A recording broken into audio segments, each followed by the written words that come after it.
घडवतो आणि केवळ विद्यार्थ्यांचंच आयुष्य घडवत नाही तर विद्यार्थ्यांसोबतच अनेक शिक्षकांचंही आयुष्य घडवतो. ते आजचे सत्कार मूर्ती मदनजी धुमाळ सर यांचं आयुष्य म्हणजे मी फक्त एकच गोष्ट सांगेन.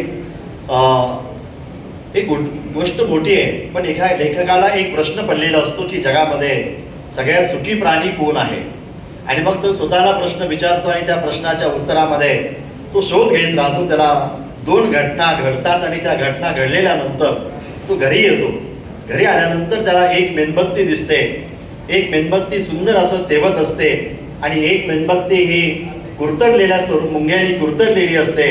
आणि लेखक मग जोराने प्रश्नाचं उत्तर सापडलं असं म्हणतो. आणि त्याला दोन व्यक्ती ज्या भेटलेल्या होत्या, तो म्हणतो की त्या जीवनामध्ये भेटलेली पहिली व्यक्ती त्याचं आयुष्य म्हणजे कुरतडलेल्या मेणबत्तीसारखं आहे, आणि दुसरी व्यक्ती जी दुसऱ्यासाठी जगते त्याचं आयुष्य म्हणजे या तेवत असलेल्या मेणबत्तीसारखं आहे.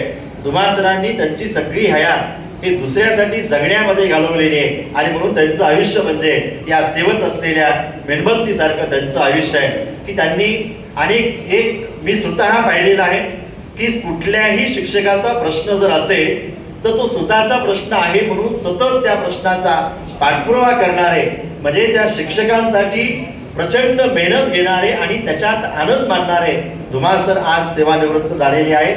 आणि त्यामुळं त्यांचं जे काही काम आहे इथं उपस्थित असलेल्या एवढ्या मोठ्या संख्येवरून आपल्याला लक्षात येतं की त्यांनी काय जमा केलेलं असेल तर त्यांचा हा मित्र परिवार फार मोठ्या प्रमाणात जमा केलेला आहे.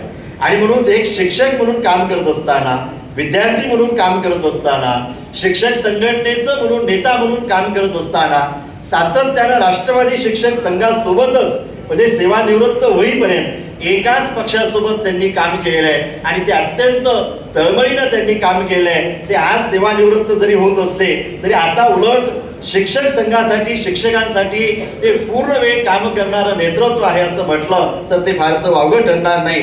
ते आता वेल सेटल झालेले, मुलं मुली शिकलेले, त्यांचं सगळं कुटुंब अगदी वेल सेटल झालेलं आहे. आणि म्हणून आता वसंतजीनं जे सांगितलेलं आहे, धुमाळ सर आता आपण थोडंसं फॅमिलीला पण वेळ द्यावा काही दिवस तरी किमान, आणि त्यांनाही आपण सगळं भारत देश जग दाखवून आणावं. कारण जेवढं काम तुमचं आहे, कर्तव्य तुमचं आहे, त्या कर्तृत्वाच्या पाठीशी अर्धांगिनी म्हणून आदरणीय अनुराधा मॅडमचं सुद्धा तेवढंच योगदान मोठं आहे. आणि म्हणून दोघांनाही मी सेवानिवृत्तीच्या निमित्तानं खूप खूप शुभेच्छा देतो. थांबतो. धन्यवाद.